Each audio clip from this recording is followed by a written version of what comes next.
Lorraine Whitaker lived a quiet, simple life. She didn't have much, not a big house, not fancy clothes, not a savings account to brag about. But what she had, she gave. She lived in a small apartment above a grocery store in a quiet part of town. The walls were thin, the paint was peeling, but the place was clean. Always clean. Lorraine had a habit of wiping down her table twice, even if no one had eaten there. She had no car. She walked to the bus stop every day, even in the snow. She worked as a night janitor at a downtown office building. She had done that job for 27 years. Quiet, invisible work. Work that let her pay the rent, send her son to school, and survive. Lorraine had one son, Calvin Whitaker. He was everything to her. From the day he was born, she swore she would give him a life better than hers. And she did. She worked 2 jobs when he was in high school. Skipped dinners to buy him textbooks. She stayed up late to help him practice speeches for debate club. When he needed a laptop for college, she pawned the gold ring her father had given her. She never told him that. She just handed him the box and smiled, saying, "This one's fast. Good for school." Calvin had no idea how much she had struggled behind the scenes. He only saw her smile. That was enough for her. Years passed. Calvin got into college, then landed an internship at a tech startup. It exploded. He climbed fast. Within 5 years, he was driving a black electric SUV and living in a high-rise downtown. He had a new watch, a sharp haircut, and a fiancée named Elise, a woman with 400,000 followers and a taste for things that sparkled. Lorraine didn't complain. She didn't ask for anything.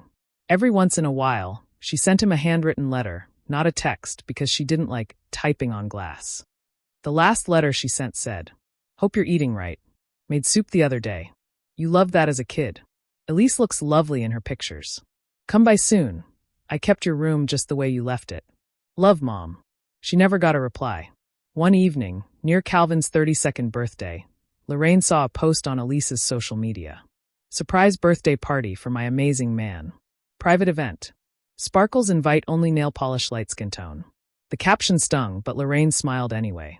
She wrapped up a small gift, a photo of her and Calvin from when he was 7, smiling on the bus after his spelling bee win. She added a short note. "You were always my champion." She baked his favorite lemon cake and called a taxi. She didn't have much, but she wanted to see her son's face again. She arrived at the fancy building just before sunset. Everything looked expensive. The doorman looked her up and down. Her dress was neat but old. Her shoes had seen many winters. The cake box was tied with string. Her hands trembled as she clutched the gift. The doorman said the party was on the rooftop. Lorraine nodded. "I'm his mother," she whispered, smiling proudly. A few minutes later, Elise came downstairs in heels and diamonds. She stopped when she saw Lorraine. Her smile was tight, forced. "Hi, Lorraine," she said. Lorraine smiled wide. "Happy birthday to Calvin. I brought him cake. I thought I'd surprise him." Elise cut her off. "It's just kind of a formal crowd tonight. Investors, friends from the company, we're trying to keep the vibe polished, you know." Lorraine didn't understand. "I'm not staying long. Just 5 minutes. I promise." Elise blinked. "It's really not a good time." Before Lorraine could respond, Calvin walked into the lobby. His smile faded the moment he saw her. "Mom," he said. "What are you doing here?" She smiled and held up the cake. "Happy birthday, sweetheart. I brought your favorite." He looked down at the string-tied box. Then at Elise. Elise gave him a look. Calvin sighed. "You really shouldn't have come, Mom. This isn't your kind of crowd." Lorraine's smile faded a little. "I just wanted to see you." He stepped closer and lowered his voice. "You don't get it. You raised me poor. You don't know how to act around these people. They ask questions. They judge." Her eyes widened. "You think I'd embarrass you?" He looked away. Silence. "Then, I'm sorry. But please, just go home." Lorraine stood still. She didn't argue. Didn't cry. She just nodded. "Okay," she said softly. She placed the cake box on the counter, left the photo in his hands, turned around, and walked out the glass doors into the night. She didn't look back. Not once. That night, she didn't go home. She didn't get on her usual bus. She didn't call anyone. Didn't message. Didn't complain. She simply disappeared. Just like he asked. And not a single person realized how final that moment was. Not yet. But they would. Very soon. Calvin didn't think much about the way his mother walked away that night. She had always been like that, quiet, soft-spoken, never making a scene. She didn't cry or shout. She just smiled, even when she was hurt. So, when she turned and left the lobby without saying a word, Calvin just went back to the rooftop, to the lights, to the music, to his people. People who drank wine that tasted like smoke and spoke in buzzwords. He never opened the cake. He never unwrapped the photo. He left them on a side table, and a waiter later threw them away. Elise laughed loudly that night, louder than usual. She clung to Calvin's arm like she had just won something. And maybe in a way she had. But 2 days later, something strange happened. A call came in on Calvin's phone. Unknown number. He almost let it ring out, but picked up anyway. "Hello. Is this Calvin Whitaker?" The voice was soft, a little shaky. An older woman. "Yes. I'm Mrs. Henson. I live across from your mother's apartment." Calvin paused. "Yes. I hope you don't mind me calling. I got your number from her emergency contact form in the building office. Is everything all right?" There was a pause. "I haven't seen her in 3 days." Now Calvin froze. "She didn't come home the night before your birthday. I noticed because her kitchen light is usually on till midnight, but it's been dark. Her mailbox is full. I thought she might be staying with you." Calvin swallowed hard. "No," he said. "She's not."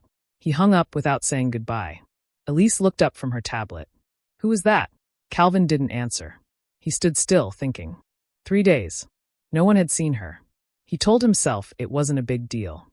Maybe she was staying with a friend. Maybe she just needed space. Still, that night, he pulled up the contact card labeled Mom in his phone. His finger hovered over the screen, but he didn't call. He put the phone down. The next morning, curiosity got the better of him. He told Elise he had a meeting and took a car to his old neighborhood. It had been a long time since he'd been there. The streets felt tighter. The sidewalks cracked under old memories. He felt out of place, like a man visiting his own ghost. He climbed the stairs to her apartment. The hallway smelled the same. Lemon cleaner and old newspapers. He knocked once. Nothing. He knocked again. Still silence. He noticed something then. A piece of yellow tape on the door frame. Building maintenance had marked it to check if the door had been opened. It hadn't. He called the building manager. They arrived 20 minutes later and unlocked the door with a spare key. The moment Calvin stepped inside, he felt it. Stillness. The air was stale. The room was spotless. Too spotless. No dirty dishes, no clothes on the chair, no newspaper folded on the coffee table like usual. Everything was in place, but it felt empty. Her bedroom closet was open. Her clothes were gone. Her shoes, every pair, gone too. The drawers were neatly cleaned out. No mess. No note. No signs of struggle. She had simply left. On the kitchen counter, Calvin saw something. A single photo in a wooden frame. It was of him, maybe 11 years old, holding a certificate with a crooked smile, missing one front tooth. She was next to him, holding his shoulder. She looked younger, thinner, tired but proud. Taped to the frame was a small note in her handwriting. "My greatest treasure. Always." Calvin stared at it for a long time. Something began to claw at the back of his throat. Not sadness. Not yet. Guilt. He left the apartment, walked down the stairs, and sat on the curb outside. He called her phone. It rang once. Then a robotic voice answered. "This number has been disconnected." Disconnected? He checked again. Yes. Gone. He opened his phone gallery. Scrolled through old photos. He realized something. He hadn't taken a single picture with his mother in over 5 years. He had dozens with Elise. With his car. With investors. With the dog he had for 3 weeks. But not one recent photo with the woman who raised him. A part of him tried to fight the panic. She probably just went somewhere for a break, he told himself. Maybe a trip. But another part of him, the part buried deep under pride and pressure and image, knew something wasn't right. And the worst part? She did exactly what he asked. She stayed away. That night, back in the penthouse, Calvin sat at the edge of his bed while Elise talked about a new spa opening in Aspen. He didn't respond. She noticed. "What's wrong with you today?" He shook his head. "Nothing. You're thinking about your mother, aren't you?" He didn't reply. Elise sighed. "Babe, you didn't do anything wrong." She showed up uninvited. "You were respectful. You're building a life. Don't let guilt mess that up." Her words were smooth. Practiced. Cold. But they didn't comfort him. Because deep down, Calvin was starting to feel something Elise never would. Loss.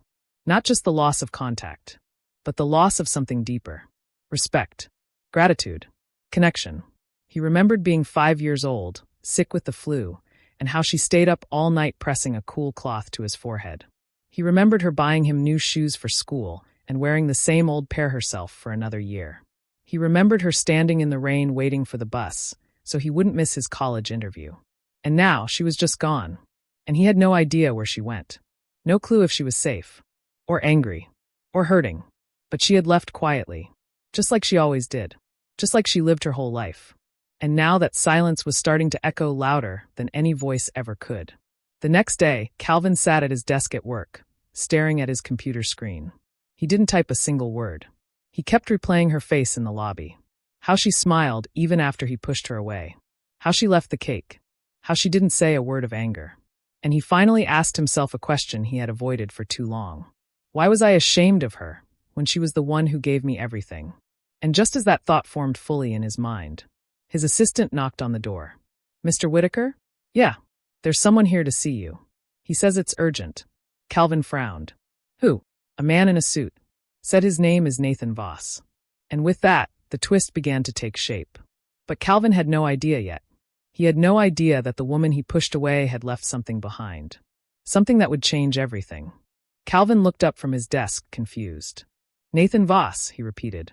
Yes, sir, his assistant said. He said it's personal, not work-related. Calvin hesitated. He wasn't expecting anyone. The name didn't ring a bell. Still, something in his gut told him to say yes. Send him in. A few seconds later, a tall man in a dark gray suit walked into the office. He had a clean beard, silver cufflinks, and carried a leather folder in his hands. He didn't smile, but he didn't look threatening either. Mr. Whitaker, the man said calmly, offering a handshake. My name is Nathan Voss. I was your mother's financial advisor. Calvin blinked. Wait, my mother had a financial advisor? Nathan nodded. Yes, for nearly 12 years. Calvin's mouth opened slightly, but no words came out. His brain struggled to match this clean-cut man with the image he had of his mother. Modest clothes, grocery store coupons, a nearly empty fridge. He gestured toward the seat in front of his desk. Please have a seat. Nathan sat down, placed the folder on the table, and opened it. I was instructed by Ms. Lorraine Whitaker to deliver this to you personally, he said. She made that part very clear. In her words, no mail, no email, no courier. Face to face. Calvin leaned forward slowly. Nathan pulled out a sealed envelope with Calvin's name written in delicate, familiar handwriting. Then he pulled out several neatly arranged documents, bound together with a soft leather strap. What is all this? Calvin asked. Nathan pushed the envelope toward him. I recommend you read the letter first. Calvin's fingers hesitated as he touched the envelope. He hadn't seen that handwriting in years. He hadn't even noticed how much he missed it, until now. He opened it. Inside was a short handwritten note on thick cream paper. My dearest Calvin, you were right. I did raise you poor. I raised you in second-hand clothes and cheap meals. I raised you with hand-me-down furniture and grocery store coupons. I raised you with every coin I had and every ounce of strength left in me. And I'd do it all again, without changing a thing. But what you didn't know is this. I was never poor. Not in the way you think. I saved every dollar I could. I learned. I invested. I grew what little I had into something bigger. Something you wouldn't have to carry. You were always meant to rise. And I was always meant to push. I didn't disappear because I was hurt. I disappeared because I realized you no longer wanted to remember who helped build your ladder.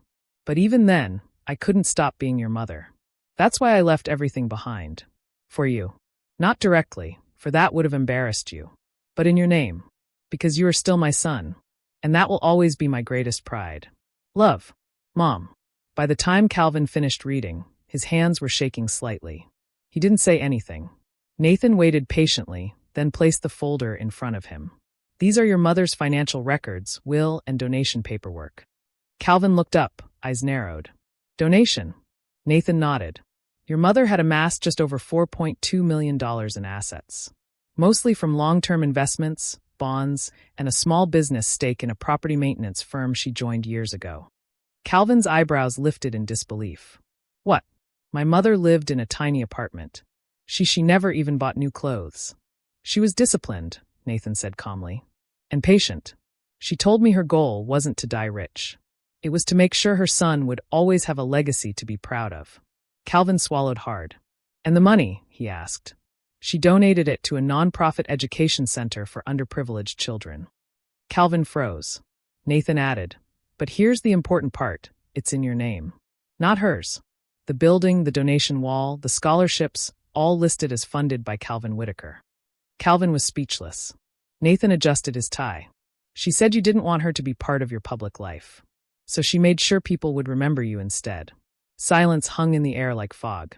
Calvin stared at the folder, then at the letter, then back at the folder. He couldn't believe it. All this time, he thought his mother had nothing. That she was poor, small, background noise to his new life.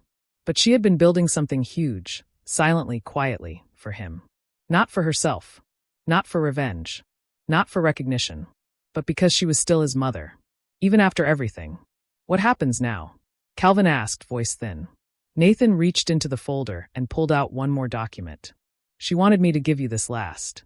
It was a photograph. Not an old one. A new one. Taken just 2 weeks ago.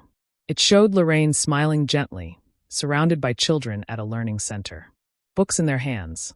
Laughter in their faces. She looked happy. At peace. Behind her, on the wall, was a silver plaque that read, "In honor of Calvin Whitaker, for the children who still dream." Calvin couldn't breathe for a second. He set the photo down gently. Then he stood up. Nathan stood too. "Thank you," Calvin said, barely above a whisper. Nathan nodded. "She said you might not understand it at first. But one day you'd feel it." As the man in the suit walked out of the office, Calvin was left alone. The room felt colder now. Not empty. Not loud. Just still. His hands trembled slightly as he touched the letter again. He didn't cry. Not yet. But something inside him shifted. And for the first time in a long time, he wanted to go home. Not to the penthouse. Home. Where his mother used to hum while cleaning the kitchen. Where the smell of lemon cake filled the air. Where there was love. Even in silence. Even in poverty. Even in goodbye. That night, Calvin sat quietly in his living room while Elise scrolled through her phone. "Did you finish the pitch deck?" she asked. He didn't answer. She looked up. "Babe."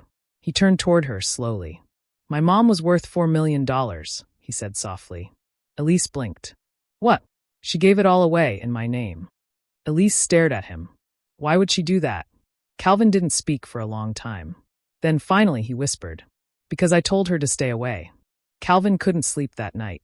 He sat in the dark living room, the envelope from Nathan still on the coffee table, untouched since he brought it home. Elise had asked questions. Then she stopped asking when she realized he wasn't answering. At one point, she picked up her phone, muttered something about overreacting, and went to the guest room. But Calvin stayed right there, on the couch, reading the letter from his mother again. And again. And again. Each time, the same line hit him like a punch to the chest. "I was never poor. I just gave my wealth to you in silence." He didn't cry. Not at first. He just sat there, feeling smaller than he had in years. Smaller than the boy in the photo she had left behind. Smaller than the man who had once believed money made him powerful. Because now he knew. He was the one who had nothing. Not her. The next morning, he left the penthouse without telling Elise. He didn't shave. Didn't wear a suit. Just jeans, a plain jacket, and a baseball cap pulled low.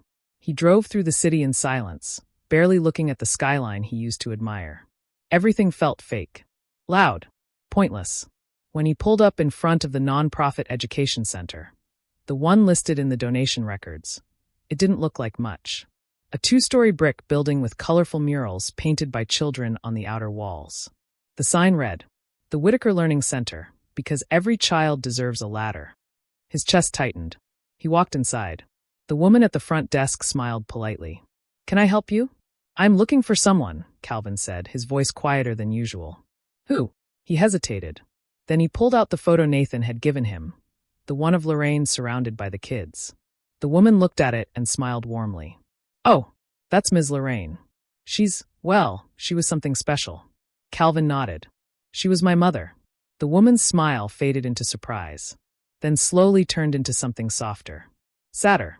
She didn't tell anyone you were her son," the woman said gently. "But she talked about you all the time. Said you were busy changing the world." Calvin looked around the center. Kids were laughing down the hall. Some were reading. Others were working on art projects. There was life here. Joy. Noise. Bookshelves and posters with words like "Curiosity is power" and "Ask more questions." He stepped into a classroom. No one stopped him. Inside, a little boy with glasses was reading a book aloud to a group of younger children. His voice shook a little, but he kept going. In the corner of the room, on a tall bookshelf, Calvin saw something that made him stop breathing. A small, framed photo. Of him, 11 years old, holding a spelling bee certificate, with his mother beside him. The same photo from her apartment. Above it, a small plaque read, "The First Dreamer. Funded by a mother's love." Calvin left the room slowly, his legs a little shaky. He sat down on a bench in the hallway. No one bothered him. He just sat there. And cried.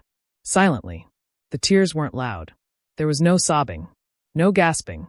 Just tears sliding down his face like guilt made liquid. Because in that moment, it hit him. He had spent years trying to erase his past.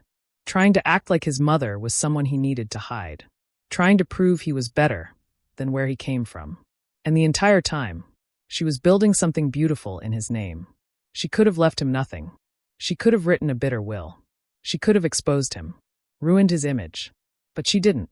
She protected him. Even when he rejected her. Even when he made her feel small. Even when he told her to stay away. That day, Calvin stayed at the center for over 4 hours. He walked the halls, watched the children, talked to a few teachers. He didn't mention who he was again. He didn't need to. When he left, he took nothing with him. Except the feeling that he had just walked through the pages of a story he didn't deserve. Weeks passed. Elise asked fewer and fewer questions. She didn't like the way Calvin had changed. He stopped posting online. Stopped caring about launches and parties. He started waking up early and leaving without saying where he was going. Until one morning, she finally asked, "Are you having an affair?" Calvin looked at her. Not angry. Just tired. "No," he said simply. "I'm finally meeting someone." "Who?" "My mother," he said. For the first time. Every week after that, Calvin visited the learning center. Sometimes he helped with repairs. Sometimes he donated books. Sometimes he just sat in the corner and listened to children read aloud. He didn't take credit. He didn't post about it. He didn't try to fix the past with words. He just showed up. Quietly. One afternoon, a little girl came up to him with a drawing. "Are you Mr. Whitaker?" she asked shyly. Calvin nodded. She handed him a paper with crayon scribbles of a tall building, a woman with gray hair, and a boy in a blue jacket. "It's your mom," she said. "She helped us." Calvin took the picture and smiled. His hands trembled just a little. "Thank you," he whispered. The girl smiled back and ran off. He folded the drawing and placed it in his coat pocket. And for the first time in years, he felt like something inside him had finally settled. Not healed, but forgiven. Later that night, he stood alone in the hallway of the center, looking up at the dedication wall again. The silver letters still gleamed. In honor of Calvin Whitaker, for the children who still dream. He closed his eyes and whispered, "I was never rich. You were." Lorraine Whitaker was never poor. She wore secondhand clothes. She rode the bus. She ate leftovers and lived in silence. But her heart was full of gold. And now, long after she was gone, her love still built ladders. Her name still echoed in children's laughter. Her legacy was written not in money, but in the child she raised. And the lesson he finally learned.